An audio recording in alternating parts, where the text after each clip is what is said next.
Tonight, we're diving into the real Wild West. Not the Hollywood version with its heroic cowboys and dramatic showdowns, but the gritty, dangerous reality where survival was never guaranteed. You might think you're tough enough to handle it, but trust me, there's a reason they called it wild. If you're enjoying these stories, I'd really appreciate a quick like or even a subscribe. It helps more than you know. I'm always curious where you all are listening from, so drop a comment with your location and what time it is there. Love seeing our little global community connect through these stories. Now dim the lights, maybe turn on a fan for that soft background hum, and let's ease into tonight's journey together. We're going to explore why you might not survive even a single day in the untamed American frontier. Congratulations! You've just woken up in the American Wild West of the 1870s. The good news? You're about to experience a legendary chapter of history firsthand. The bad news? Your chances of survival just dropped dramatically. The first challenge hits you before you even open your eyes. The smell, not the earthy, pleasant aroma of nature you might expect, but something far more pungent. The stench of unwashed bodies, animal droppings, and what might possibly be raw sewage hanging heavy in the air. You see, bathing wasn't exactly a priority in the Wild West. Most settlers considered a thorough wash a monthly luxury, and that's being generous. Some went entire winters without a proper bath. Water, was precious out here, and using it to clean yourself seemed wasteful when you needed it for drinking and cooking. As you drag yourself from your bed, which is likely just a straw-filled mattress crawling with bedbugs, you realize how every muscle in your body aches. Life in the 1870s frontier involved constant physical labor from dawn until dusk. There were no weekends off, no vacations, and certainly no ergonomic considerations. Whether you were a farmer, miner, or ranch hand, your body was your primary tool, used until it broke down. You might think you work hard in your modern life, but frontier labor was something entirely different. Back-breaking work that left even the strongest people permanently hunched and arthritic by their 30s. Imagine spending 14 hours plowing fields, hauling water, chopping wood, or working deep underground in a mine shaft. No wonder the average lifespan was only about 35 years. Standing on the dusty floor, you notice the chill in the air. If it's winter, your cabin might be 20 degrees below freezing inside. If you had a fireplace, you'd have let it burn down overnight to save precious fuel. Good luck finding central heating or thermal underwear in this century.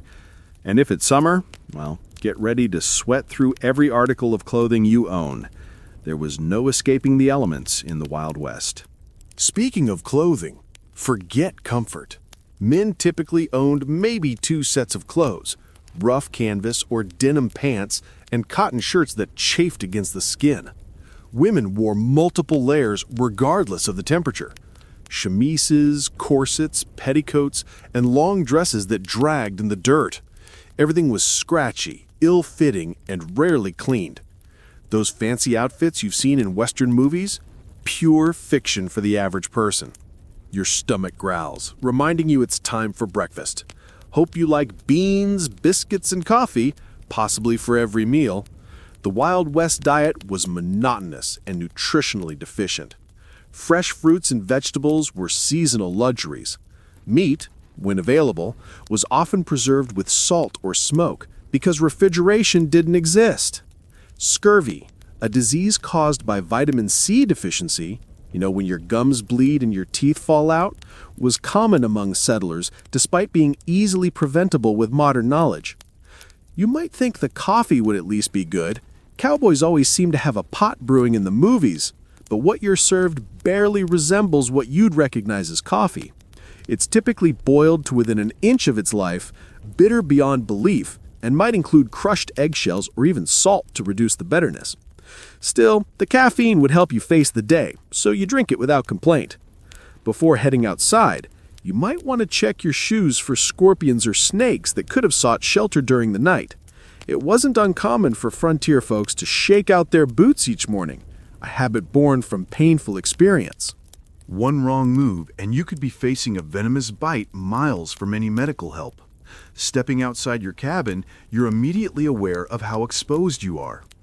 The vast landscape of the American frontier was breathtaking, sure, but it was also unforgiving. Extreme weather could appear with little warning. Blizzards, tornadoes, flash floods, or drought could all mean death for the unprepared. The sky might be clear now, but that could change in minutes. If you've settled in a frontier town, you might think civilization offers some protection. In some ways, that's true. In others, it just presents different dangers. Towns in the Wild West were hotbeds of disease. Without proper sewage systems or understanding of germ theory, illnesses spread rapidly through communities. Cholera, typhoid, smallpox, diphtheria, and tuberculosis were constant threats. An outbreak could wipe out half a town in weeks. Speaking of towns, let's say you decide to visit one today. As you approach, you notice there's a distinct lack of the organized layout you might expect. Many Western towns grew haphazardly, with buildings constructed wherever convenient, often without proper planning or infrastructure. The streets aren't paved, but are instead dirt tracks that transform into mud pits when it rains and dust bowls when it's dry. The smell hits you again, stronger. Now horse manure is everywhere because horses are the main transportation. There are no street cleaners or sanitation departments. In some towns, the accumulated waste could be knee-deep in heavily trafficked areas. Flies swarm around you, and you realize why disease spreads so easily here. As you walk down the main street, you pass the saloon, likely one of the busiest establishments in town. Contrary to Hollywood depictions, saloons weren't glamorous places with swinging doors and piano players. Most were crude, one-room affairs with rough plank bars and basic furniture. The liquor served wasn't fine whiskey aged in oak barrels, but raw alcohol, often mixed with tobacco juice, pepper, turpentine, or even gunpowder to give it extra kick. A single drink could blind you if you were unlucky.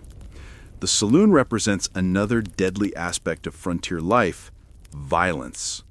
These establishments were frequently sites of deadly confrontations, not because of formal duels or showdowns, but because of drunken arguments that escalated quickly in a heavily armed society. The romanticized gunfights of Western movies were rare. Most violence was impulsive, messy, and over trivial matters. Speaking of being armed, you'll notice almost everyone carries a weapon of some kind, but not for the reasons you might think. While personal protection was certainly a factor, weapons were primarily tools for hunting, protection from wildlife, and sometimes for signaling. The constant threat from bears, wolves, cougars, and venomous snakes made going unarmed foolish, especially when traveling between settlements. You might be surprised to learn that many frontier towns actually had strict gun control laws.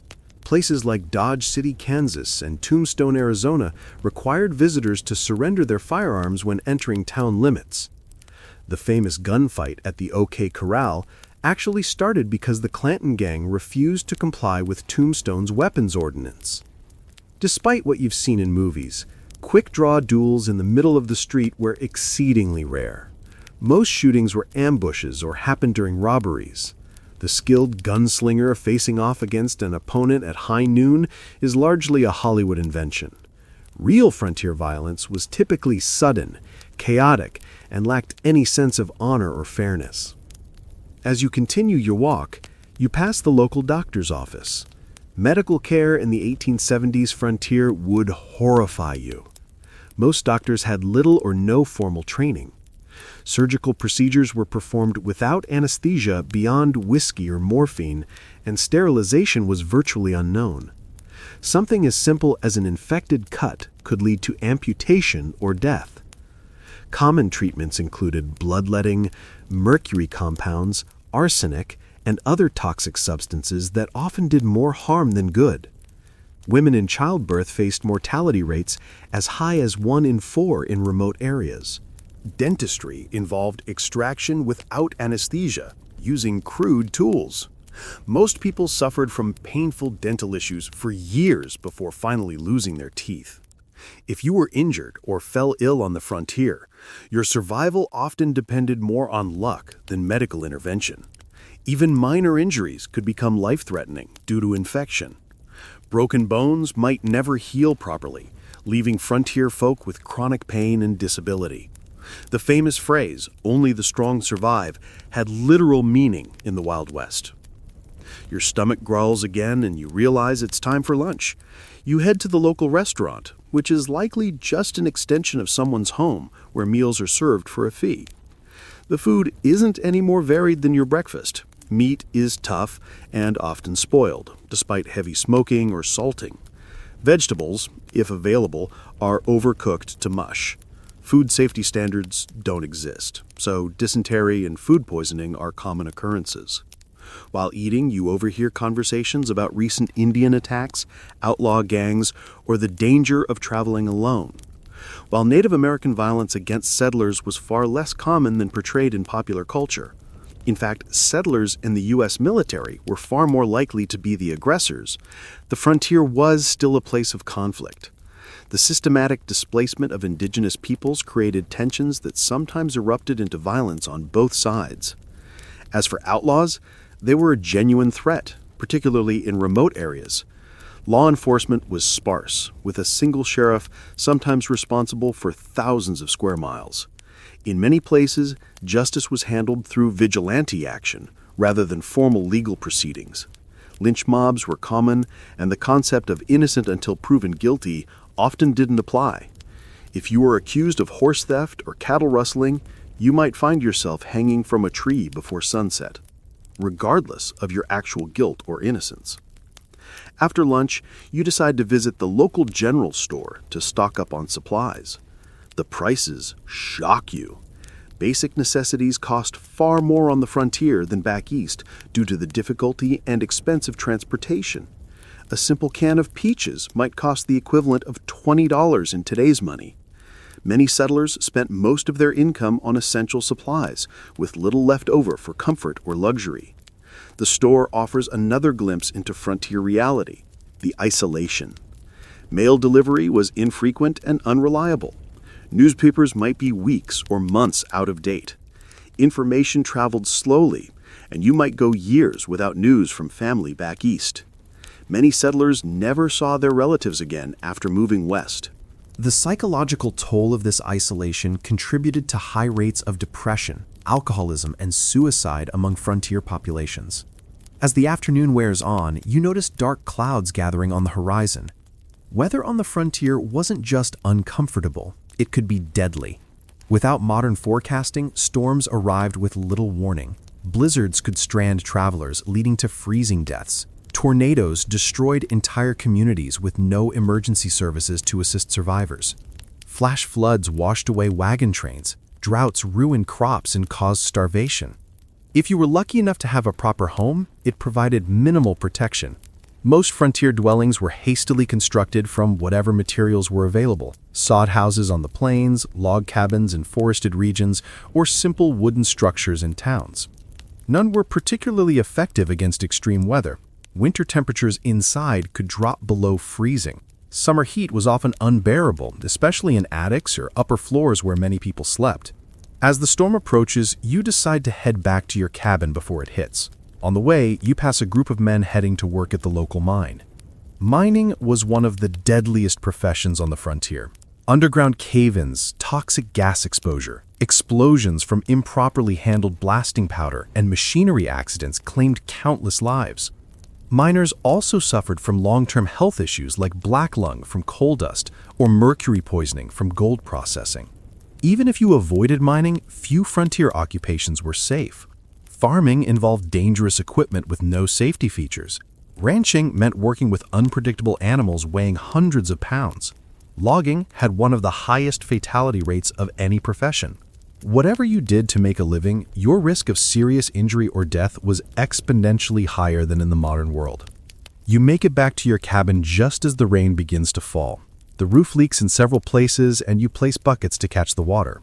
This is a good opportunity to refill your drinking water. As clean water was scarce and precious, many frontier settlers drank from the same sources used for washing and watering livestock. leading to waterborne illnesses that could quickly turn fatal. As you sit in your leaky cabin listening to the rain, you reflect on how different reality is from the romanticized version of the Wild West. There were no heroes or villains, just people struggling to survive in incredibly harsh conditions. The fact that anyone made it through is a testament to human resilience and determination.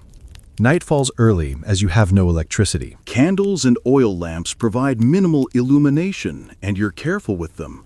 Fire was a constant danger in frontier homes. A single spark could mean losing everything with no fire department to call for help. Many towns burned to the ground at least once in their history. You prepare for bed, exhausted from just one day in the Wild West. Your muscles ache. Your stomach is unsettled from the unfamiliar food, and your mind is overwhelmed by the constant vigilance required to stay alive. As you drift off to sleep, you wonder if you'll make it through tomorrow, or if you'll become just another statistic in the dangerous story of the American frontier. The wind howls outside your cabin, a haunting reminder of how small and vulnerable humans are against the vastness of the untamed wilderness. Tomorrow, if you're lucky enough to see it, will bring all these challenges again, along with new ones you haven't yet imagined. In the Wild West, survival was never guaranteed. It was earned day by day, hour by hour, through hardship most modern people can scarcely comprehend. The morning light filters through the cracks in your cabin walls, waking you from a restless sleep. Your body aches from the hard mattress, but there's no time to linger. The Wild West waits for no one. As you rise, you remember yesterday's harsh introduction to frontier life and wonder what new challenges today will bring. Let's say you decide to leave town today, to travel across the frontier. Whether you're heading to another settlement, joining a wagon train west, or simply exploring, travel in the 1870s was an entirely different experience than what you're used to. The good news is that by this time, the Transcontinental Railroad had been completed, connecting the east and west coasts of America. The bad news, unless you were relatively wealthy or traveling between major cities, you probably couldn't afford to use it. Most frontier folks traveled by horse, wagon, or simply on foot. If you owned a horse, consider yourself fortunate. Horses were expensive to buy and maintain, putting them out of reach for many settlers. A good horse might cost the equivalent of several months' wages.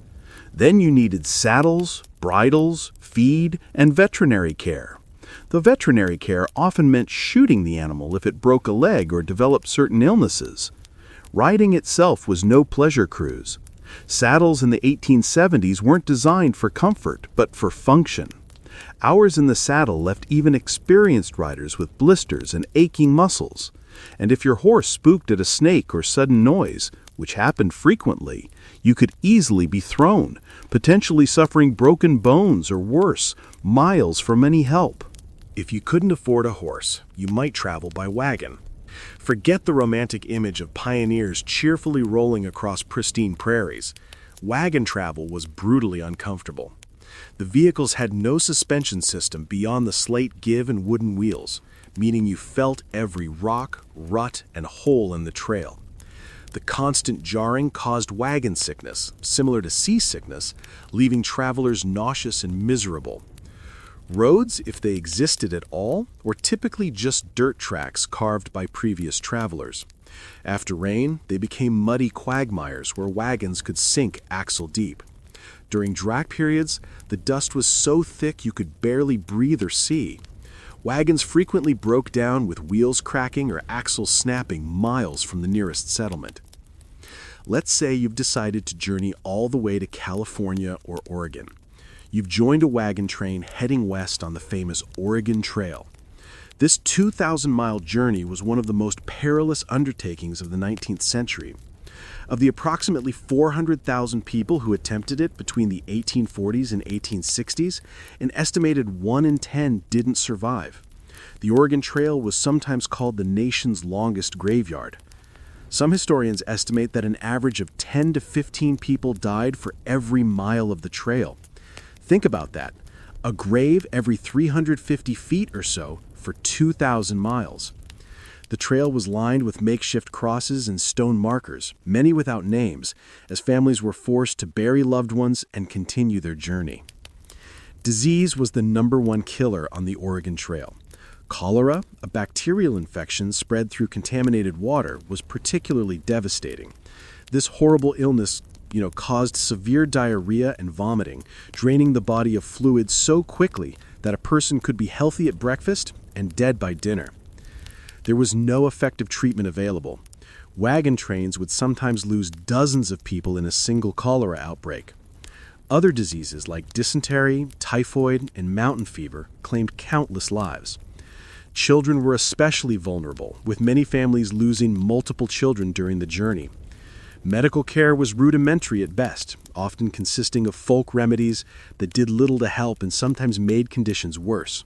Wagons frequently capsized in these crossings, drowning people and livestock, and destroying precious supplies. The Platte, Columbia, and Snake Rivers claimed hundreds of lives during the migration period. Contrary to popular belief, attacks by Native Americans were relatively rare.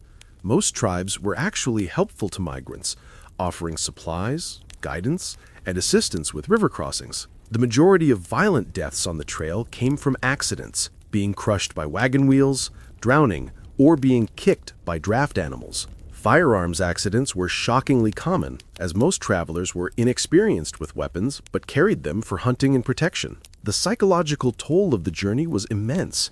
Families buried children, parents, and spouses along the way, then had to continue traveling immediately. There was no time for extended grief on the trail. Each day's delay meant less chance of crossing the mountains before winter snows made passes impossible. The constant stress, grief, and physical hardship led many travelers to mental breakdown. Suicide was not uncommon among trail migrants. If you somehow survived the journey to California or Oregon, your challenges weren't over. Many arrived at their destination having spent all their money and resources on the journey itself. Families often arrived destitute, malnourished, and ill, only to find that the Promised Land had its own harsh realities. But let's say you've decided not to travel that far. Perhaps you're heading to a nearby town or settlement instead. Even short journeys in the Wild West presented significant dangers. Travelers might encounter outlaws who saw lone riders or small groups as easy targets. While the frequency of stagecoach robberies was exaggerated in later fiction, they did occur regularly enough to be a legitimate concern. The natural environment posed constant threats to travelers. Flash floods could wash out trails or trap unwary travelers. Summer heat in desert regions could kill through dehydration and heat stroke. Winter blizzards routinely trapped travelers, sometimes leading to freezing deaths or desperate situations like the infamous Donner Party, where survivors resorted to cannibalism to stay alive. Navigation itself was challenging in an era before detailed maps. Travelers relied on vague directions, landmarks that could change or be misidentified, and the experience of guides who sometimes proved unreliable. Getting lost in the wilderness could be a death sentence, especially if your supplies ran low. As you travel today, you notice another aspect of frontier life that movies rarely depict accurately: the stunning diversity of people. The Wild West wasn't populated solely by white cowboys and settlers. It was a meeting ground of cultures from around the world. Chinese immigrants worked as railroad builders, miners, and merchants. Mexican families had been living in the Southwest long before it became U.S. territory. Black cowboys made up as much as 25% of the workforce on some ranches. European immigrants from Germany, Ireland, Italy, and Scandinavia brought their cultures and traditions. And of course, dozens of distinct Native American nations had called these lands home for thousands of years before others arrived. This diversity, however, didn't mean equality or harmony. Racial violence was a common feature of frontier life. Chinese railroad workers faced brutal discrimination and were often forced to take the most dangerous jobs for lower pay than white workers. Mexican landowners frequently saw their property seized through legal manipulation or outright theft after the Mexican-American War. Black Americans who moved west hoping to escape Southern discrimination often found frontier racism just as entrenched, if different in form, despite their crucial contributions to ranching, mining, and building frontier communities. They were frequently excluded from economic opportunities and social acceptance. For Native Americans, the expansion of white settlement was nothing short of catastrophic.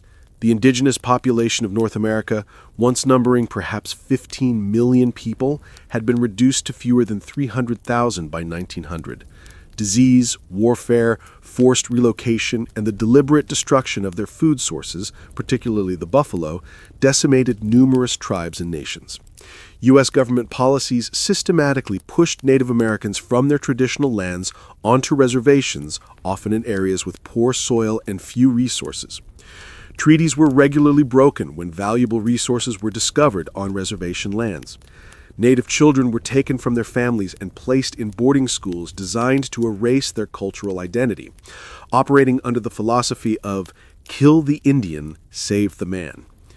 The romanticized cowboys versus Indians narratives of later films grossly misrepresented the complex interactions between settlers and indigenous peoples. Many Native nations initially tried to accommodate newcomers and adapt to changing circumstances. Violence typically erupted after repeated treaty violations, encroachment on tribal lands, or deliberate provocations. As you continue your journey, you ponder another group whose experience differed markedly from Hollywood depictions: women on the frontier. Far from the helpless damsels or schoolmarms of Western movies, frontier women performed incredibly demanding physical labor while navigating restrictive social expectations.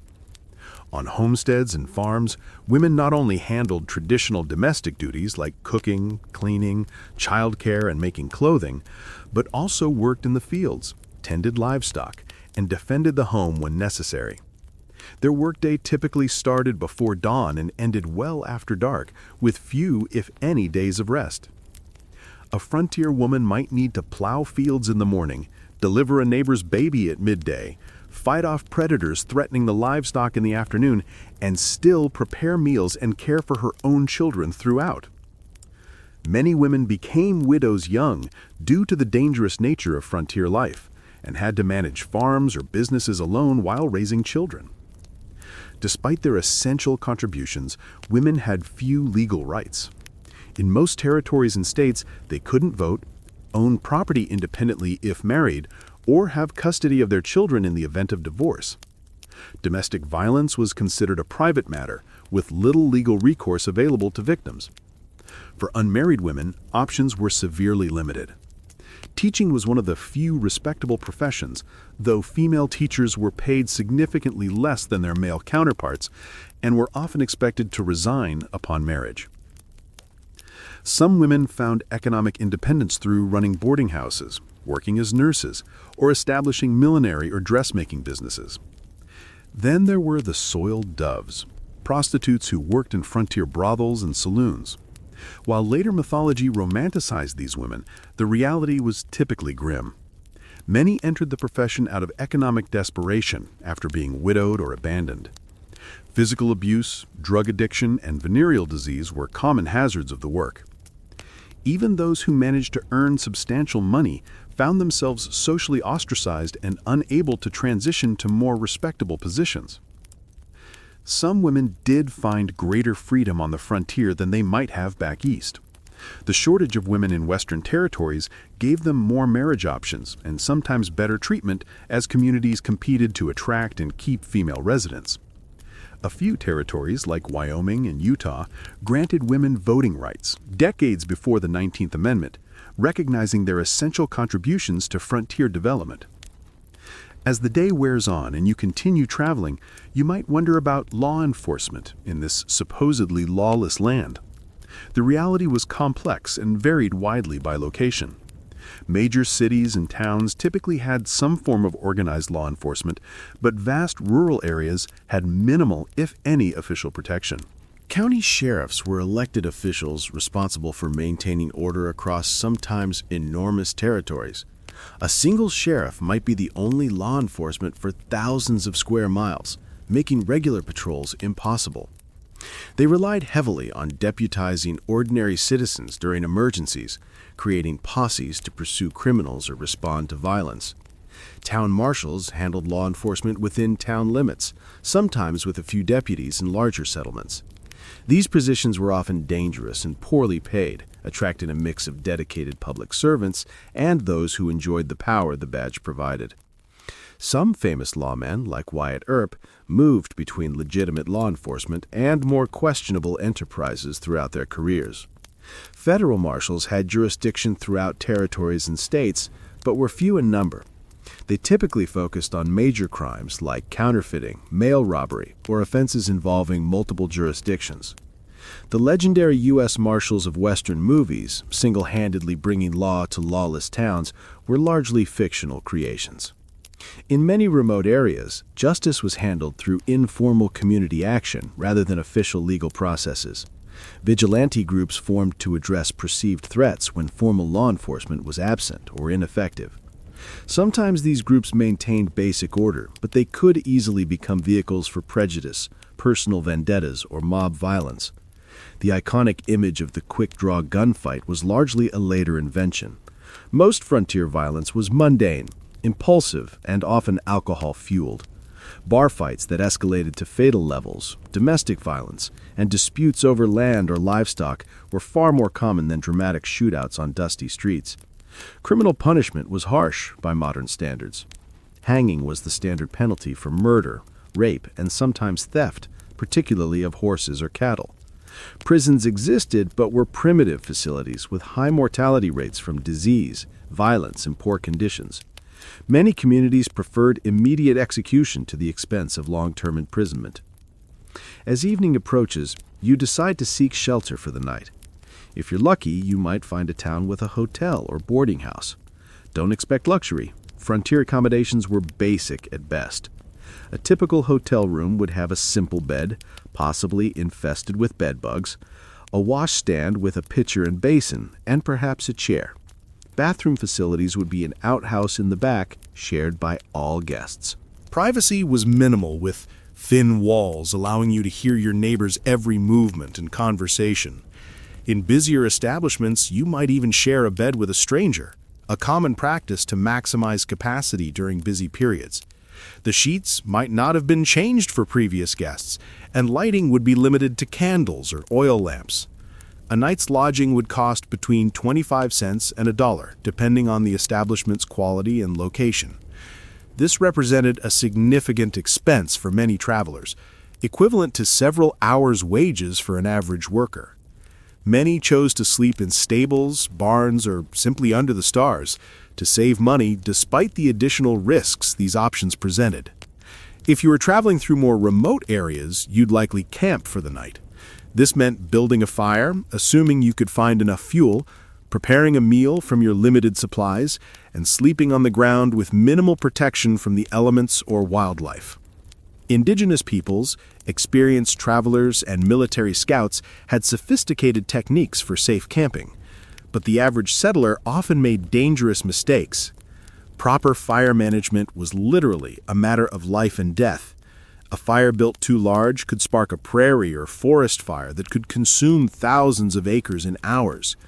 One built too small might not provide enough warmth during cold nights, leading to hypothermia.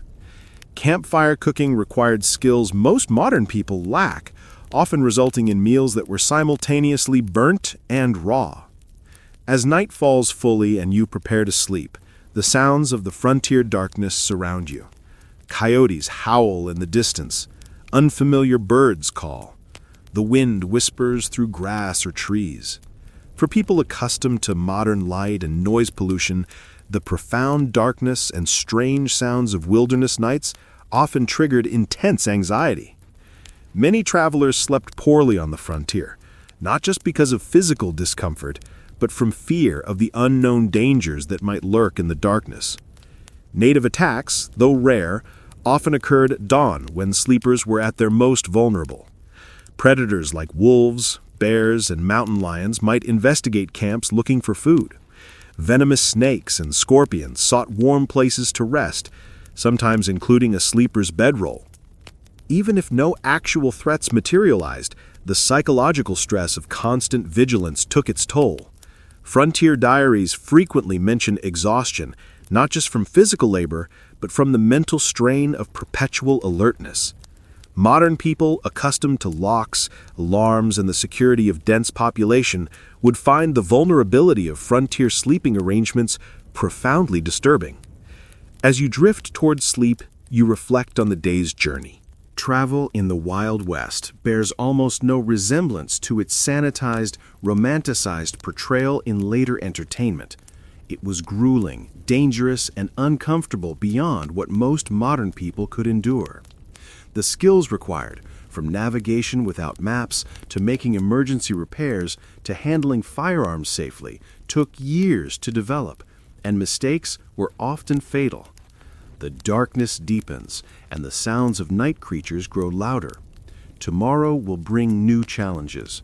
If you survive the night, perhaps you'll reach your destination, or perhaps you'll become just another unmarked grave along the trail.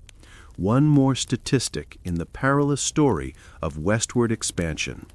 The Wild West forgave no weakness and offered no second chances. Every day survived was a victory against overwhelming odds.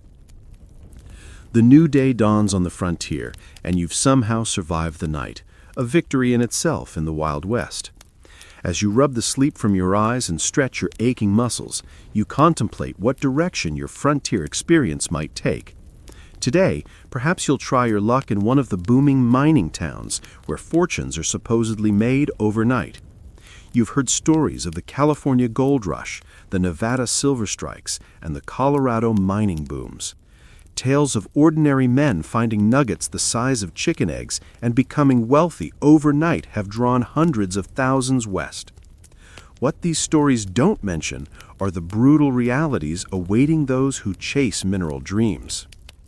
Let's say you decide to try your hand at mining. What would that actually entail? First, you'd need to stake a claim, which means finding unclaimed land with potential mineral deposits, increasingly difficult by the 1870s as the easiest and richest areas were claimed years earlier. If you were lucky enough to find a promising spot, you'd need to register your claim at the nearest government office and pay the required fees, which could be substantial. Then the real work would begin, and it was some of the most physically demanding labor imaginable. For placer mining, searching for loose gold in streams, you'd spend hours bent over in ice-cold mountain water, sifting through sediment with a pan or sluice box. Your hands would crack and bleed from constant exposure to water and rough materials. Your back would ache from the hunched position. And after all that effort, you'd be lucky to find a few tiny flakes of gold worth pennies. If you ventured into hard rock mining, digging for veins of ore in the mountains, the dangers multiplied exponentially. Tunneling into unstable rock without modern safety equipment or engineering knowledge led to frequent cave-ins that crushed miners where they stood. Poorly ventilated shafts filled with toxic gases like carbon monoxide, odorless but deadly, suffocating miners who had no warning of the danger. Blasting with black powder or dynamite to break through rock was incredibly hazardous. Miners frequently lost fingers, hands, eyes, or lives when charges detonated prematurely or thrown rock fragments became deadly projectiles. The thunderous noise and constant percussion of blasting left many with permanent hearing loss. Even if you avoided immediate catastrophes, the long-term health effects were devastating. Miners constantly inhaled fine rock dust, leading to silicosis, a painful lung disease that slowly suffocated its victims. Mercury used in gold processing caused neurological damage, tremors, and mental deterioration. Those working in copper or lead mines absorbed toxic metals that accumulated in their bodies, causing chronic illness and early death. The mining industry of the 1870s had virtually no safety regulations or oversight. Mine owners prioritized profit over worker welfare, and injuries were considered an expected part of the job. Medical care for injured miners was minimal and often ineffective. A serious injury typically meant the end of a miner's career and livelihood, with no disability support or workers' compensation available. For all these risks and hardships, what was the likely reward? Despite the mythology of the lucky prospector, the vast majority of miners barely earned subsistence wages. By the 1870s, most worked for large mining companies rather than independently, earning $2 to $3 for a grueling 10 to 12-hour day. Studies suggest that storekeepers, saloon owners, and prostitutes consistently made more money than the miners whose dreams sustained frontier mining towns. Speaking of mining towns, they were notoriously rough places. Imagine a community composed primarily of young single men engaged in dangerous work with few women, families, or civilizing institutions. Alcohol consumption was astronomical. The average mining camp resident consumed several times more alcohol than the typical American today. Violence was commonplace, with fights, stabbings, and shootings occurring regularly. Sanitation in mining camps was typically abysmal, with minimal planning or infrastructure. Human waste and garbage accumulated in streets and waterways. Typhoid, cholera, and dysentery spread rapidly in these conditions. During warm months, the stench could be overwhelming, and swarms of flies spread disease from waste to food. If you managed to find valuable ore, you faced the challenge of converting it to cash. Banking in the Wild West was primitive and often predatory. Many mining towns had no banks at all, forcing miners to carry gold dust, ore, and making them targets for theft. Some saloons and general stores offered to buy gold, but frequently at rates far below actual value, taking advantage of miners' limited options. Where banks did exist, they operated with minimal regulation or oversight. Bank failures were common, often wiping out customers' life savings without warning or recourse. Many bankers were little more than confidence men who established storefronts, collected deposits, and disappeared overnight with all the funds. Without federally backed currency, paper money was issued by individual banks, and its value fluctuated wildly depending on the bank's reputation. Counterfeit bills circulated widely, and even experienced merchants could be fooled by well-made fakes. The safest form of money was gold or silver coin, but carrying it made one a target for robbery.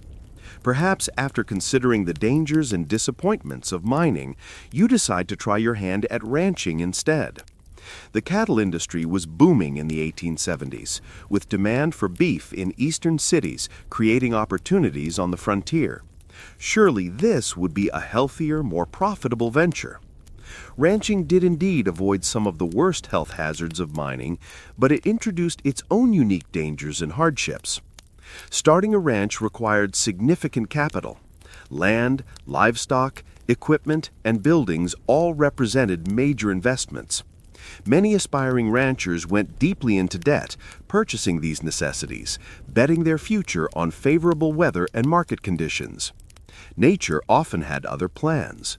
Droughts could wither grazing lands and dry up crucial water sources, forcing ranchers to either watch their cattle starve or sell at devastating losses. Harsh winters could kill entire herds, as happened in the infamous Great Die-Up of 1886 to 1887, when up to 90% of cattle on northern ranges froze or starved to death during unusually severe weather. Disease could sweep through herds, wiping out a rancher's investment overnight. Texas fever, anthrax, and other infectious diseases had no effective treatments in the 1870s. Predators like wolves and cougars took a constant toll on livestock, particularly vulnerable calves. Poisonous plants, quicksand, and injuries further reduced herds. The iconic cattle drives moving herds hundreds of miles to railroad shipping points were not romantic adventures, but grueling, dangerous undertakings. Cowboys, not the glamorous figures of later films, but typically young, poorly paid laborers, worked 20-hour days during drives, catching brief naps in the saddle as they moved thousands of animals across difficult terrain. These drives faced constant threats. River crossings could turn deadly in minutes if animals panicked, creating deadly pileups that drowned cattle and cowboys alike. Stampedes, which could be triggered by something as simple as a lightning strike or a snapping twig, turned thousands of 1,500-pound animals into an unstoppable destructive force. Cowboys caught in stampedes were often trampled to death. The cowboy's life was far from the freedom portrayed in Western mythology. They typically earned about $30 per month for exhausting, dangerous work. Most were very young men, often teenagers, from poor backgrounds with few other options. A significant percentage were black, Mexican, or mixed-race individuals facing discrimination that limited their opportunities elsewhere. Their diet on the trail consisted mainly of beans, salt pork, and biscuits with minimal fresh food. Medical care was limited to whatever the trail cook might know about folk remedies. Injuries common in such dangerous work often went untreated until they became life-threatening. Many cowboys died young from injuries, exposure, or violence. Perhaps ranching doesn't appeal after all. What about farming? Surely growing food, the most fundamental of human activities, would offer a more stable and less dangerous way of life on the frontier? The Homestead Act of 1862 had opened vast areas of the West to settlement, offering 160 acres free to anyone who would live on and improve the land for 5 years. This seemed like an incredible opportunity, a chance for people with little money to become landowners and build independent livelihoods. The reality proved far more challenging than the promise. First, 160 acres might sound substantial, but in the arid regions that comprised much of the available land, it was often insufficient to support a family. Traditional Eastern farming methods failed in these environments, where rainfall was a fraction of what pioneers were accustomed to. Many settlers had no knowledge of dry farming techniques needed for success in these regions. Starting a frontier farm required tremendous physical labor. The first task was building shelter, typically a sod house on the treeless plains, constructed by cutting and stacking dense prairie turf. These soddies were dark, damp dwellings that leaked when it rained, harbored insects and snakes, and crumbled without constant maintenance. Then came the back-breaking work of breaking the land for planting. Prairie sod, held together by dense grass roots that had developed over centuries, was extraordinarily difficult to plow with the equipment available to most settlers.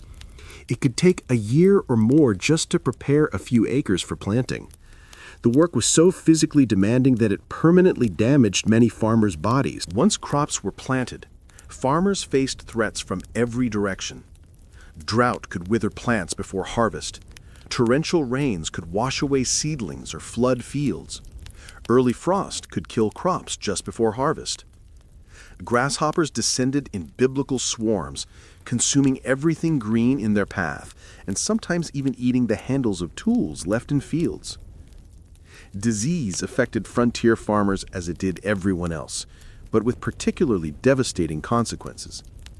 With no hired help and little community support, a family's illness during crucial planting or harvesting periods could mean the difference between survival and starvation.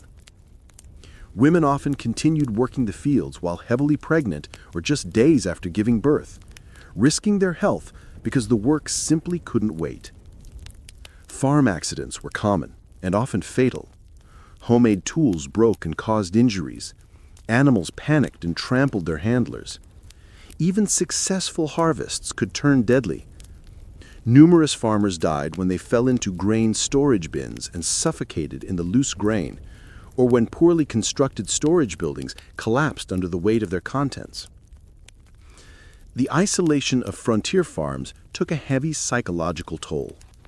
Neighbors might be miles away, visited only occasionally. Women in particular suffered from this isolation, some going months without speaking to anyone outside their immediate family. Depression, anxiety, and what was then called prairie madness affected many settlers, sometimes leading to abandonment of homesteads or suicide. For those who persevered through these challenges and actually produced crops, economic obstacles remained. Transportation to markets was difficult and expensive. Without refrigeration, perishable products had to be sold quickly or preserved. Large agricultural corporations and railroad companies used their influence to keep crop prices low and transportation costs high, squeezing independent farmers from both directions. By the 1870s, another option was emerging on the frontier, working for wages in the growing towns and industries. Perhaps this offered a safer, more stable path than the high-risk ventures of mining, ranching, or farming. Wage labor did avoid some of the worst physical dangers and financial risks of independent enterprises, but introduced its own hardships. Industrial safety standards were virtually non-existent. Workers in frontier factories, mills, and workshops suffered horrific injuries from unguarded machinery. Construction workers built increasingly tall structures without harnesses or safety equipment, leading to frequent fatal falls. Railroad work was particularly dangerous. Track layers worked with minimal equipment under brutal conditions, suffering high rates of injury and death from accidents, heat stroke, and exhaustion. Chinese workers, who built much of the transcontinental railroad, were often assigned the most dangerous tasks, such as handling unstable explosives to blast through mountain passes. Working hours were long by modern standards, typically 10 to 12 hours per day, 6 days per week. Pay was low, with most workers barely earning subsistence wages.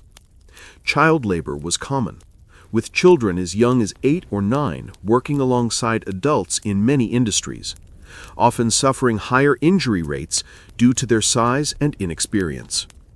Workers had essentially no legal protections. Employers could fire people without cause, reduce wages arbitrarily, or withhold pay entirely. Those who complained or attempted to organize for better conditions faced blacklisting, being marked as troublemakers who no other employer in the region would hire. Company towns, settlements where a single employer owned all housing and businesses, were common in mining and lumber regions. Workers in these communities paid inflated prices at company stores, lived in company housing, and sometimes were paid in scrip, company currency, rather than legal tender. This created a form of debt bondage, where workers could never save enough to escape the system. Whether you mined, ranched, farmed, or worked for wages, frontier life shaped your experiences in ways modern people would find disorienting.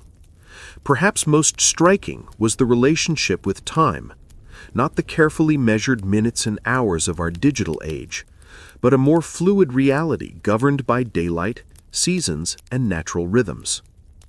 Without electric lighting, most people woke at dawn and slept shortly after sunset, their active hours expanding and contracting with the seasons. Work wasn't measured in 8-hour shifts, but by tasks that needed completion: fields plowed, cattle moved, or extracted. During harvest or roundup, people might work from first light until well after dark for weeks without a break. During winter, many rural workers had periods of relative inactivity when fields lay dormant or cattle needed minimal tending. The concept of punctuality, so central to modern life, had limited relevance on the frontier. With few clocks and limited need for precise timing in most activities, people operated on approximate schedules. Stagecoaches and later trains introduced more precise timetables to the West, but outside these specific contexts, morning or after dinner were sufficiently specific time designations for most purposes. Entertainment and leisure looked nothing like their modern counterparts. After exhausting workdays, most frontier folks had little energy for complex activities. Conversation around the fire, storytelling, or simple card games were common evening pastimes. Music was popular when instruments and skilled players were available, with fiddles, harmonicas, and guitars providing accompaniment for social dances. Reading material was precious and often shared among entire communities. A single book might be read aloud to gatherings of neighbors or passed from family to family until it fell apart from use. Newspapers, when available, were read repeatedly, with every advertisement and notice scrutinized for information about the wider world. Organized sports existed, but in simpler forms than today. Baseball was gaining popularity, played with minimal equipment on makeshift fields. Horse racing, wrestling, and shooting competitions provided both entertainment and opportunities to demonstrate valuable skills. Children played games that required little or no equipment: tag, hide and seek, and variations of stickball that could be played with found objects. Holidays and community celebrations took on great importance as rare opportunities for socializing and recreation.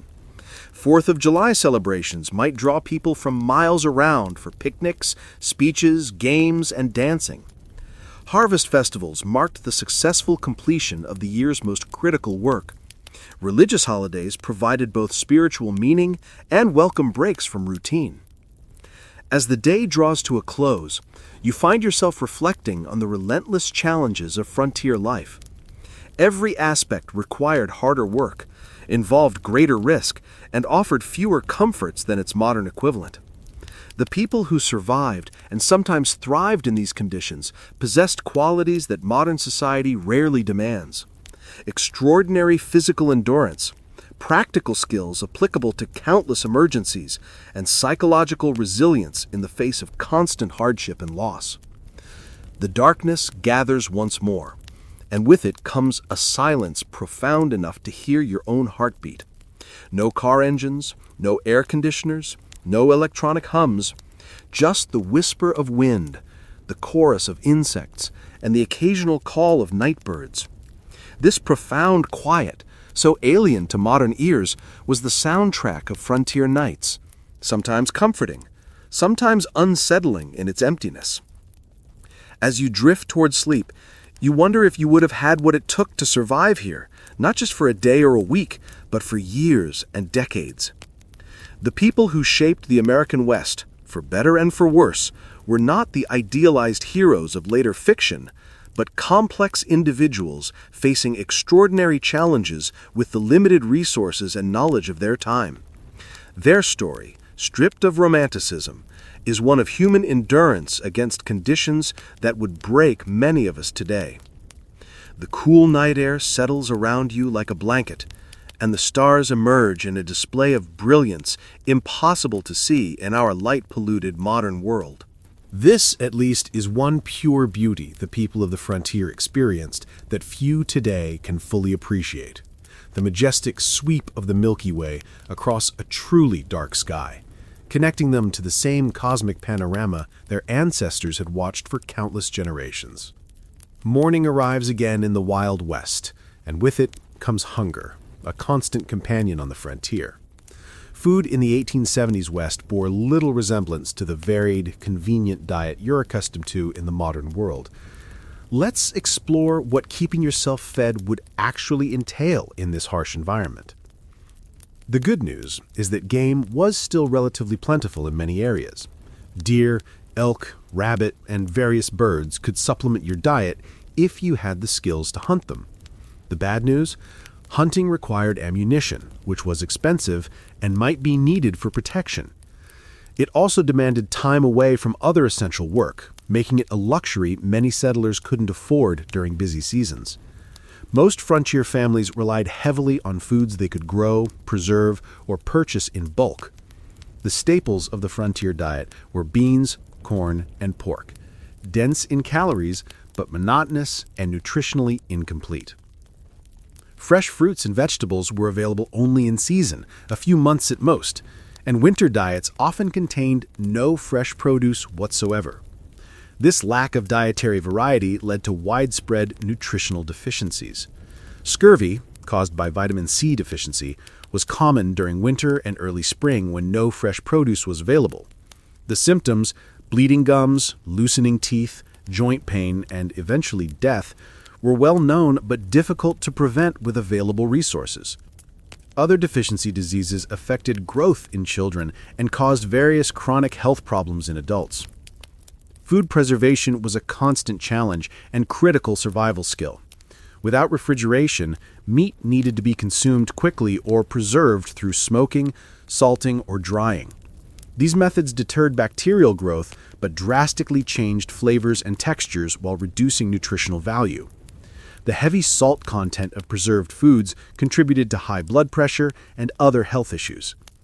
Women spent enormous amounts of time preserving food when it was abundant for use during scarce periods. Vegetables were pickled in vinegar or fermented. Fruits were dried or preserved with sugar, if available. Root vegetables might be stored in root cellars, underground spaces that maintained cool temperatures. These preservation efforts were not optional activities, but essential survival work that could determine whether a family would eat during winter.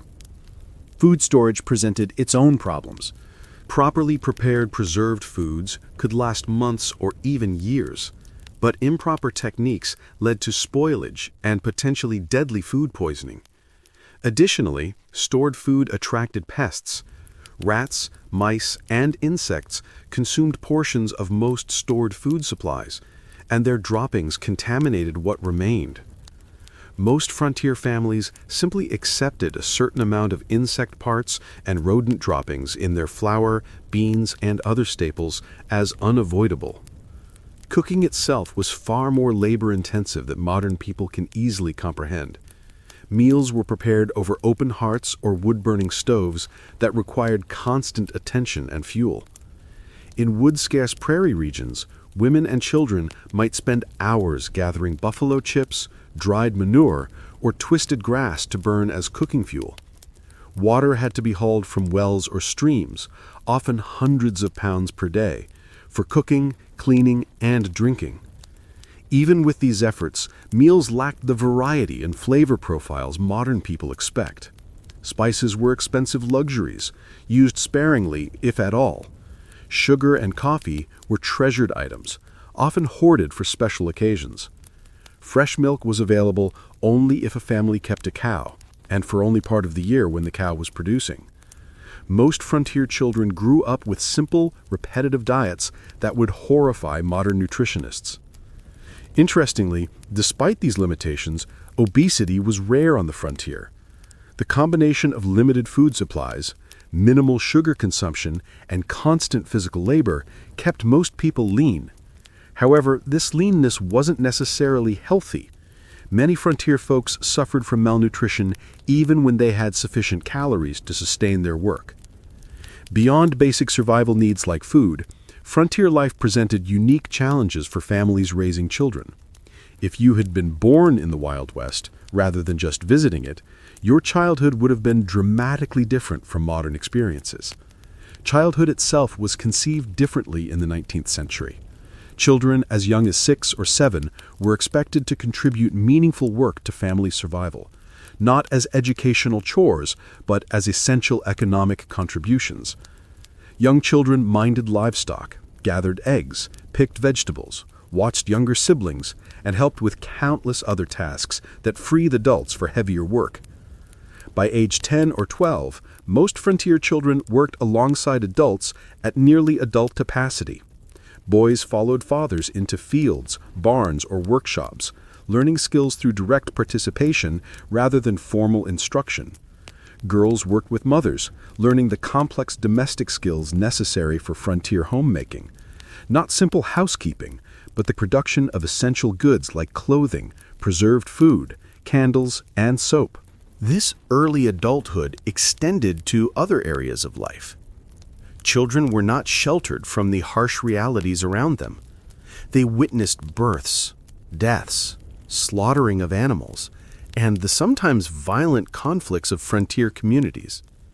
They were expected to understand and adapt to these realities rather than being protected from them. Education, as modern people understand it, was limited and inconsistent on the frontier.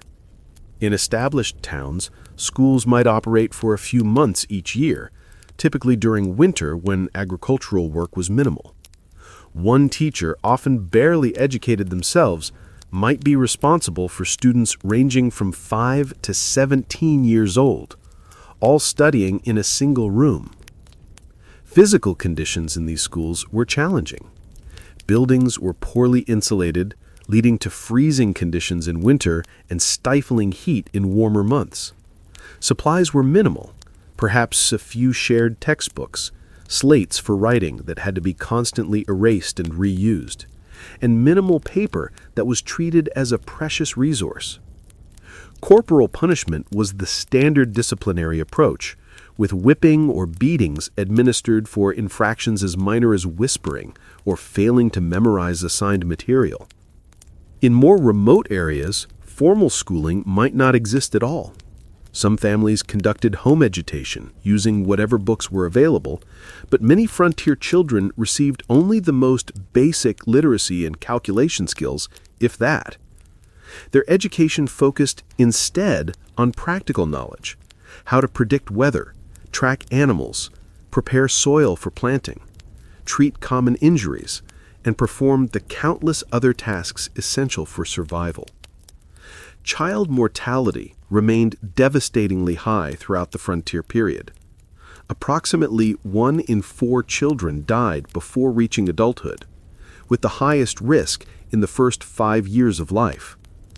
Diseases that modern medicine easily prevents or treats, measles, diphtheria, scarlet fever, whooping cough, routinely killed or permanently disabled young children. Accidents claimed many more, as child safety was a foreign concept in an era where survival demanded risk-taking. The psychological impact of this mortality on both children and parents is difficult for modern people to comprehend. Most children grew up watching siblings die. Parents expected to lose children and often gave the same name to a subsequent child if an older sibling died young, a practice that seems strange today, but reflected the different relationship with mortality in an era when death was an everyday presence. Perhaps nothing illustrates the gulf between frontier and modern life more clearly than approaches to health and medicine. If you became ill or injured in the 1870s West, your experience would bear almost no resemblance to modern healthcare. The first difference would be the absence of professional medical care in most situations.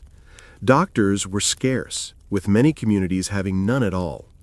Those who did practice on the frontier often had minimal training, perhaps a brief apprenticeship or a few months at a medical college.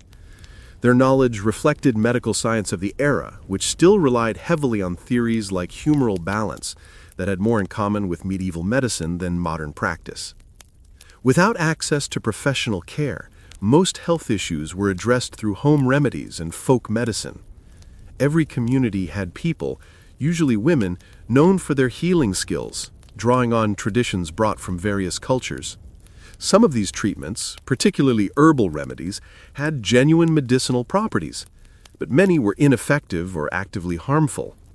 Common medical treatments of the era included bloodletting, which weakened already ill patients, purgatives that caused severe diarrhea, supposedly to expel bad humors, and poultices of various substances applied to wounds, some of which introduced infection rather than preventing it. Laudanum, a tincture of opium, was widely used for pain, leading to addiction in many cases. Mercury compounds were prescribed for numerous conditions despite their toxicity. Even when treatments had some validity, impure medications caused problems. Without pharmaceutical regulations or standardization, commercially sold medicines varied wildly in potency and often contained dangerous contaminants. Many patent medicines, marketed as cure-alls, contained primarily alcohol, providing temporary relief through intoxication rather than addressing underlying conditions.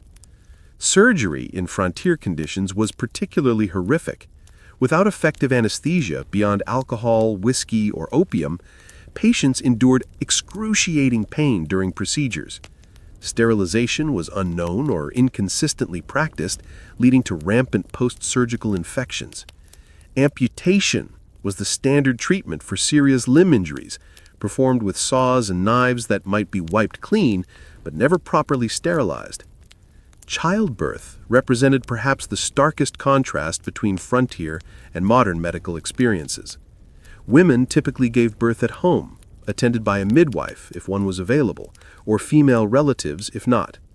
Without prenatal care, many complications weren't identified until labor was underway. Breech births, hemorrhage, and other emergencies that modern medicine handles routinely often resulted in the death of mother, child, or both.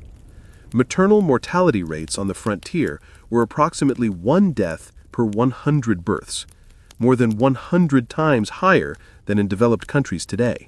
Many women approached each pregnancy knowing it might be their last experience in life. Men's diaries and letters from the period frequently mentioned the heartbreaking reality of raising children alone after losing wives in childbirth. The combined impact of inadequate nutrition, constant physical strain, minimal preventative care, and primitive treatment options meant that frontier populations experienced health outcomes more similar to developing nations today than to modern America. Life expectancy at birth was under 40 years, with those surviving childhood likely to suffer chronic health problems by their 50s if they lived that long. Beyond these material hardships, frontier life imposed a form of isolation and disconnection that modern people accustomed to instant global communication would find almost unbearable. This isolation shaped frontier psychology and culture in profound ways. Communication with distant family or friends occurred at the speed of physical transportation. Letters took weeks or months to reach recipients if they arrived at all.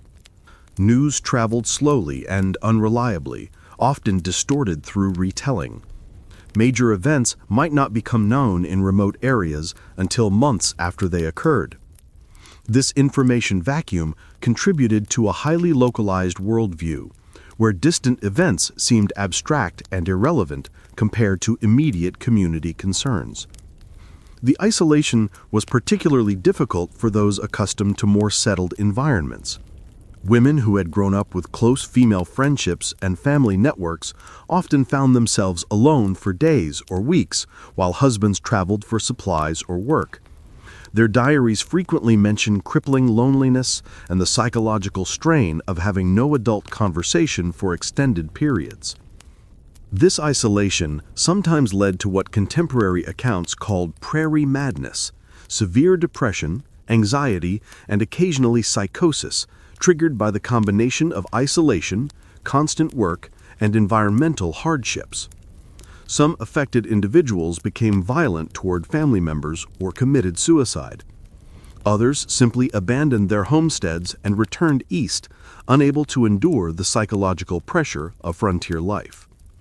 Even in established communities, social connections were limited by practical constraints. Visiting neighbors might require traveling several miles each way, a significant undertaking when time was precious and transportation limited to walking or horseback. Formal social gatherings were infrequent, typically centered around church services, seasonal celebrations, or community work events like barn raisings or harvest festivals. Churches played a crucial role in frontier communities beyond their spiritual function. They served as social hubs, educational centers, and mutual aid societies. Even those with limited religious conviction often participated in church activities for the community connection they provided. Religious leaders, ministers, priests, or lay preachers frequently took on roles far beyond religious guidance, serving as teachers, dispute mediators, and community organizers. The establishment of community institutions marked important milestones in frontier development. Building a school, church, or meeting hall represented a commitment to permanent settlement rather than temporary exploitation. These institutions helped transform mining camps or trading posts into towns with collective identities and shared futures. The creation of local governments, rudimentary as they often were, similarly marked transitions from frontier chaos to established community. Frontier communities also developed distinctive forms of mutual aid and collective action necessary for survival in harsh conditions. Barn raisings and house raisings allowed families to complete large construction projects impossible for individual households. Harvest teams moved from farm to farm, ensuring crops were gathered before weather could destroy them. Spontaneous search parties formed when children went missing. These cooperative traditions reflected the practical reality that no individual or family could survive the frontier entirely through self-reliance. This community interdependence existed alongside the individualism that later became mythologized in frontier narratives. Both elements were necessary responses to frontier conditions: self-reliance for daily survival, community cooperation for challenges beyond individual capacity. The tension between these values shaped frontier culture and continues to influence American attitudes toward government, community, and individual responsibility. As another day in the Wild West draws to a close, you find yourself contemplating the mental and emotional resilience required to endure such conditions year after year. The people who populated the American frontier weren't superhuman. They suffered, struggled, and sometimes broke under the relentless pressure of their environment. But many adapted and persevered, developing skills and perspectives that allowed them to find meaning and even joy amid hardship. The darkness settles around you once more, bringing with it the profound silence of the pre-industrial night. The day's experiences have given you a glimpse into a world both familiar and utterly alien. A world where survival required constant vigilance, where comfort was rare and luxury almost non-existent, where death was an everyday companion rather than a distant stranger. As sleep approaches, you wonder about the people who chose this life, or had it thrust upon them by circumstance. What drove them west? What sustained them through blizzards, droughts, illness, and loss? What would they think of the world their struggles helped create? A world of abundance and security beyond anything they could have imagined, built on foundations they laid through exhausting labor and countless sacrifices. The questions follow you into dreams filled with endless prairies, towering mountains, and the faces of those who tamed the Wild West, not through romantic gunfights, but through the quiet heroism of daily persistence against overwhelming odds. Their story, stripped of Hollywood glamour and frontier mythology, stands as a testament to human adaptability and the extraordinary courage of ordinary people facing extraordinary challenges. Dawn breaks on what will be your final day in the Wild West. As the golden light spills across the landscape, you take a moment to appreciate the raw beauty that drew so many westward. Despite the dangers and hardships, the frontier was a place of stunning natural grandeur. Vast prairies rippling like oceans, mountains scraping the sky, canyons plunging into the earth's depths. This beauty, at least, wasn't a Hollywood invention. But even this relationship with the natural world differed profoundly from modern environmental perspectives. The frontier mentality viewed nature primarily as a resource to be conquered and exploited, rather than preserved or protected. Timber was cut without consideration for regeneration. Game was hunted to the edge of extinction in many regions. Streams were diverted, polluted, or destroyed from mining operations with no thought for downstream consequences. The near extinction of the American bison, buffalo, stands as perhaps the starkest example of this exploitative approach. In the 1700s, an estimated 30 to 60 million bison roamed North America. By 1884, fewer than 1,000 remained. This devastation wasn't simply the result of hunting for food or hides, though that played a part. It was also deliberate policy, encouraged by the U.S. government, as a way to deprive Plains Indian tribes of their primary resource, forcing them onto reservations. General Philip Sheridan, a key military leader in the Plains Indian Wars, reportedly stated, "Let them kill, skin, and sell until the buffalo is exterminated. It is the only way to bring lasting peace and allow civilization to advance." Whether or not he actually spoke these exact words, they accurately reflect government policy of the era. The destruction of the buffalo herds was environmental warfare designed to break indigenous resistance by eliminating their way of life. For Native American nations across the West, the expansion of white settlement represented an apocalypse. Not just physical displacement, but the collapse of economic systems, spiritual practices, and cultural identities tied specific landscapes and resources. While early interactions sometimes involved trade and cooperation, by the 1870s, most indigenous groups faced stark choices: confinement on reservations, continued resistance against overwhelming odds, or cultural assimilation. The reservation system itself represented a form of cultural genocide. Native children were forcibly removed from families and sent to boarding schools designed to kill the Indian and save the man, as Captain Richard H. Pratt, founder of the Carlisle Indian Industrial School, infamously stated. These children had their hair cut short, were forbidden from speaking their languages, practicing their religions, or maintaining their cultural identities. The intergenerational trauma from these policies continues to affect Native communities today. Armed resistance against American expansion almost invariably ended in defeat, though some groups maintained independence longer than others. The Battle of the Little Bighorn in 1876, where combined Lakota, Northern Cheyenne, and Arapaho forces defeated Lieutenant Colonel George Armstrong Custer's 7th Cavalry, represented one of the last major indigenous victories. The subsequent military campaigns against these tribes were marked by increasing brutality, including attacks on villages and the killing of women and children. The tragedy of this cultural collision was heightened by the fact that many Native nations had sophisticated agricultural systems, complex governance structures, and rich cultural traditions that could have offered valuable knowledge to European settlers. The different approaches to land use and ownership created fundamental misunderstandings. Many Native groups couldn't conceive of owning land any more than one could own the air or stars, making treaty negotiations over territory fundamentally problematic from the start.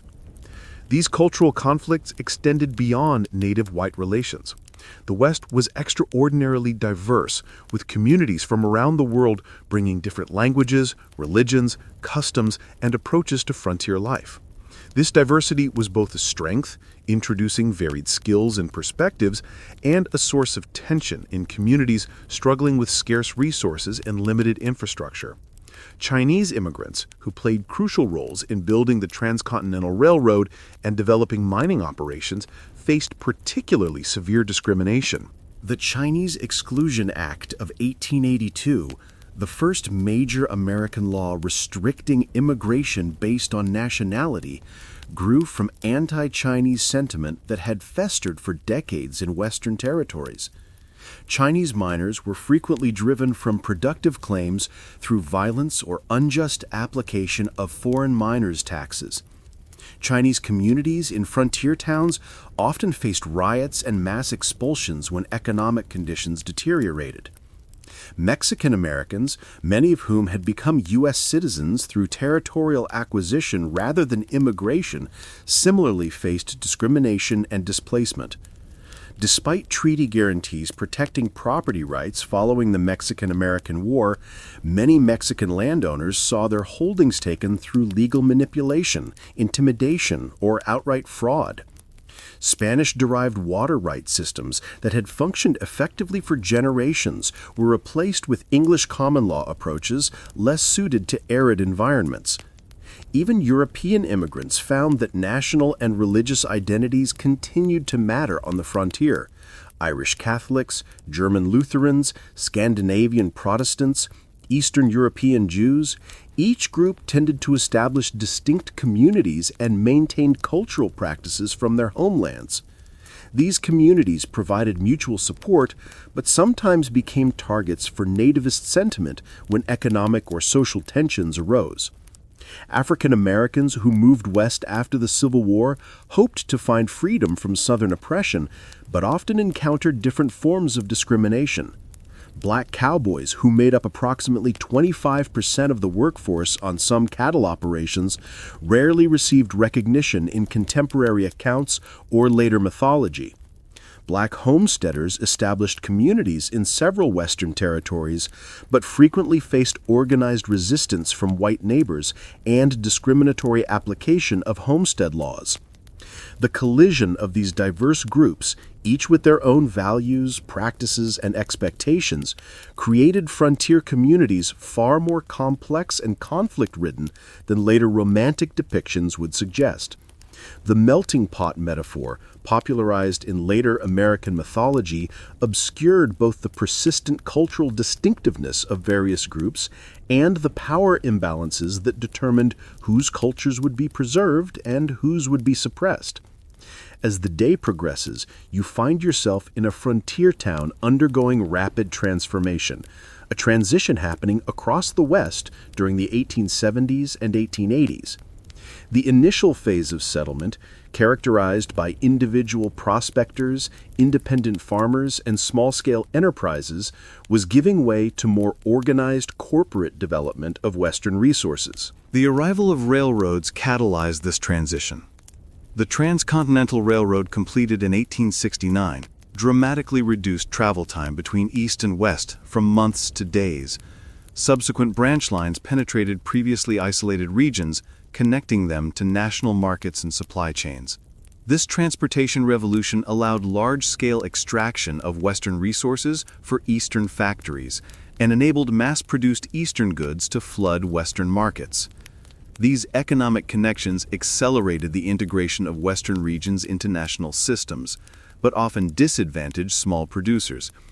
Independent miners couldn't compete with large mining corporations that brought industrial methods and capital investment.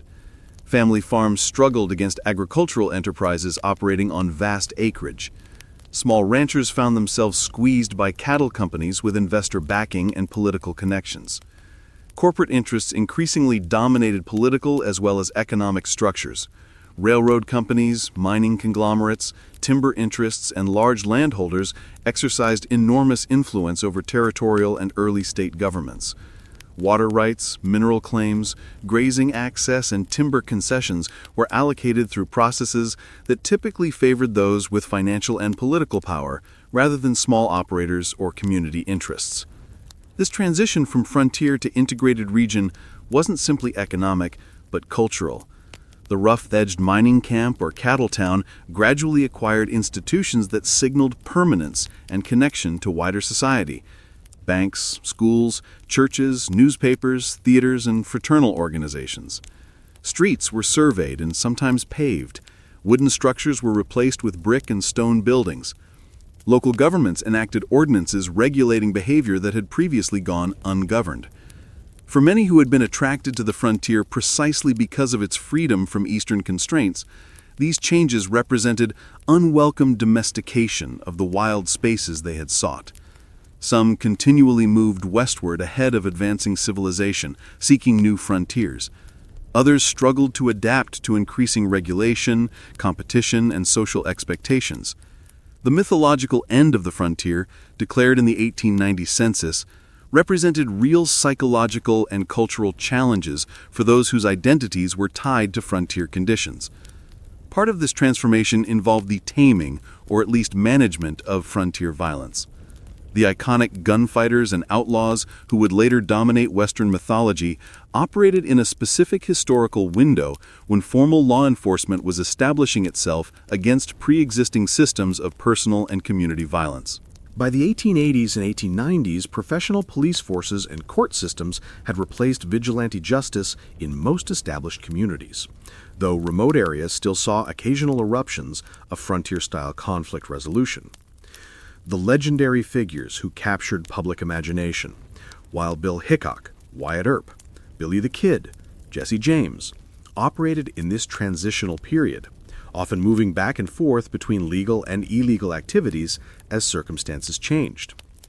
Their later mythologization obscured the complex, often morally ambiguous reality of their lives. Hickok, far from the perfect marksman of legend, shot bystanders in at least 2 gunfights. Earp worked variously as a lawman, gambler, brothel keeper, and vigilante across his career. The Robin Hood image attached to Jesse James ignored his Confederate guerrilla background and the innocent victims of his robberies. As evening approaches on your final day in the Wild West, you find yourself contemplating the gap between frontier reality and the mythology that would later emerge from it.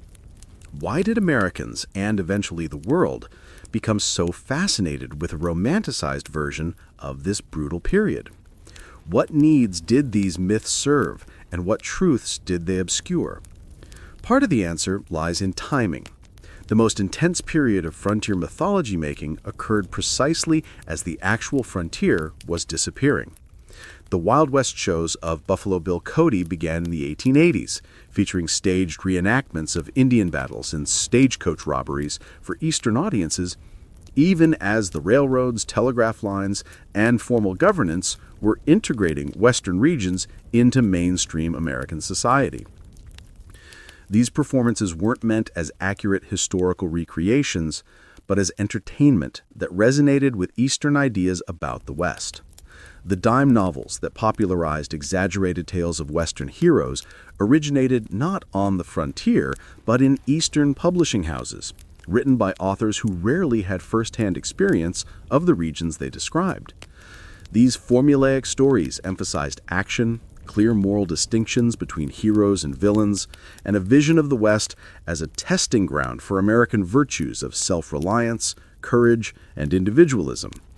Later, Hollywood Westerns further refined and amplified these mythological elements, creating iconic images of lone cowboys, heroic sheriffs, dastardly outlaws, and savage Indians that bore little resemblance to historical reality. These films served psychological and cultural functions beyond entertainment. They offered reassuring narratives about American identity during periods of rapid social change and international challenges. The mythology suggested that American character had been forged in frontier conditions, producing exceptional qualities that distinguished the nation from older societies. It implied that American expansion across the continent had been not just inevitable, but morally justified, a triumph of civilization over wilderness and progress over primitive cultures. It presented simplified moral frameworks where good invariably triumphed over evil through righteous violence, justifying America's growing military and economic power on the world stage. What these myths obscured was the complex, morally ambiguous reality of Western development. The genocide of indigenous peoples, the exploitation of immigrant labor, the environmental devastation, the corporate manipulation of political systems, and the deeply divided community struggling with fundamental questions about identity, governance, and resources. The real West offered no simple moral lessons, but rather a case study in how human societies adapt to challenging conditions, sometimes showing remarkable cooperation and creativity, sometimes descending into exploitation and brutality.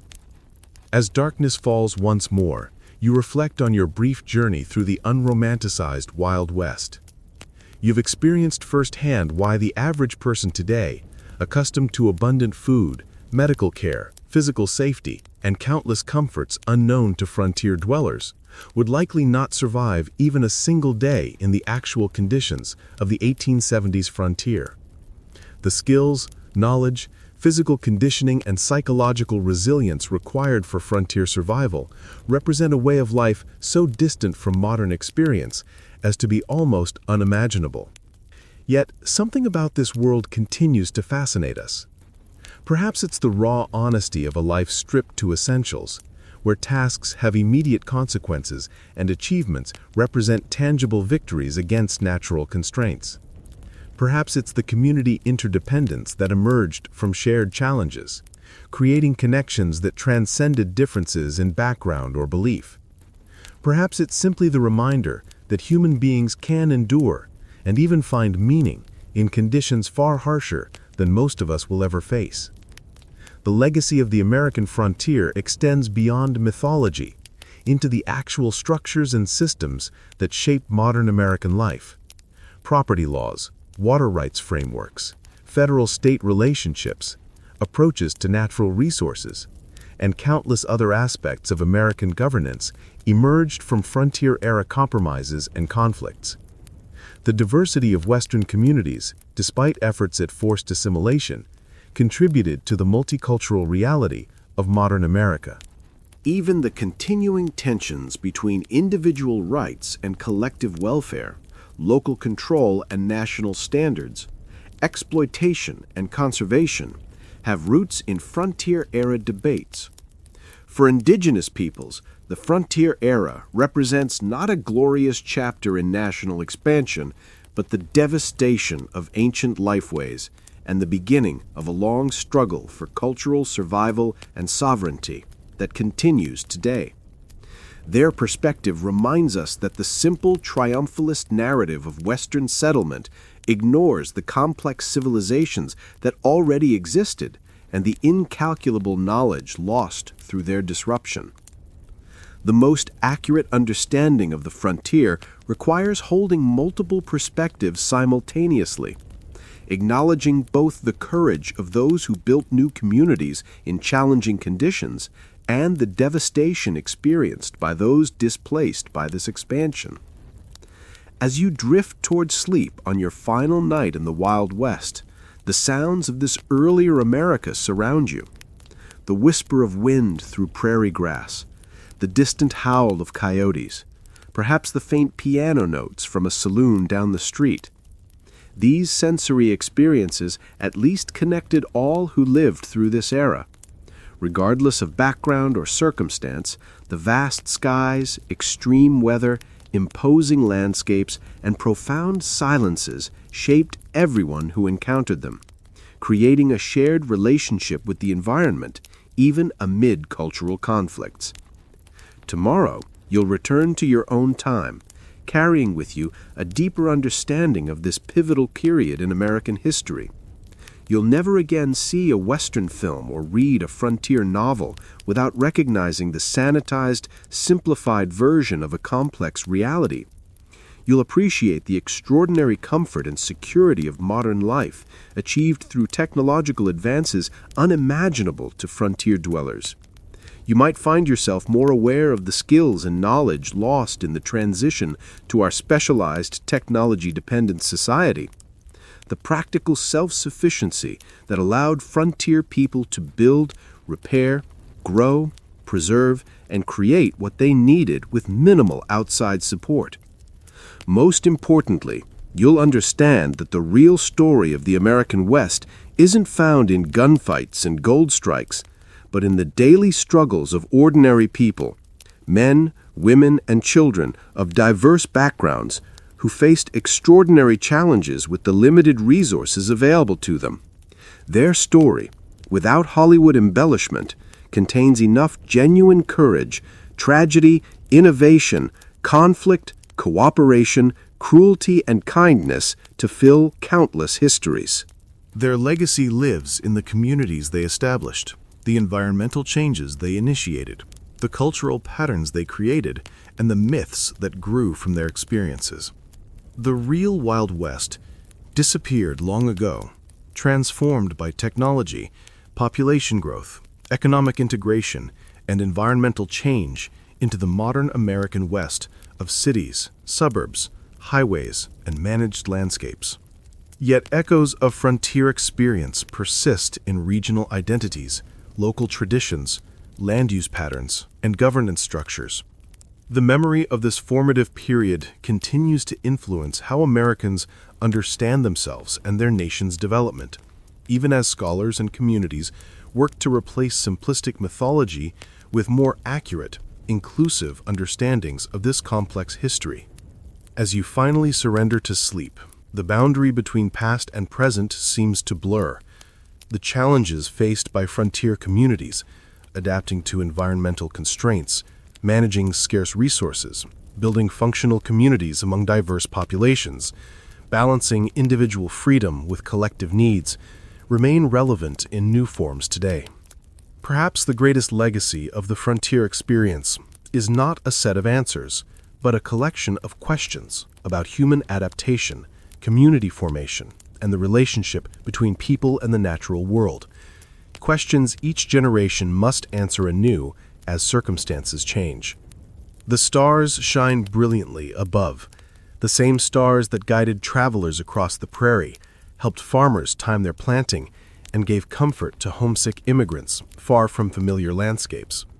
In this moment of connection across time, you feel a fleeting kinship with those who looked upon these same constellations a century and a half ago, wondering what tomorrow would bring in a world where survival was never guaranteed, but life in all its harshness and beauty was experienced with an intensity seldom matched in our more comfortable era. Sleep comes at last, and with it dreams of a West, both harsh and magnificent, a place where human vulnerability and resilience were displayed in equal measure, where diverse peoples collided and sometimes cooperated in ways that would shape a nation, and where the daily struggle for existence contained moments of transcendent connection with landscapes of breathtaking grandeur. The real Wild West, stripped of romantic illusion, offers a window into human experience at its most elemental, challenging, frightening, and occasionally sublime.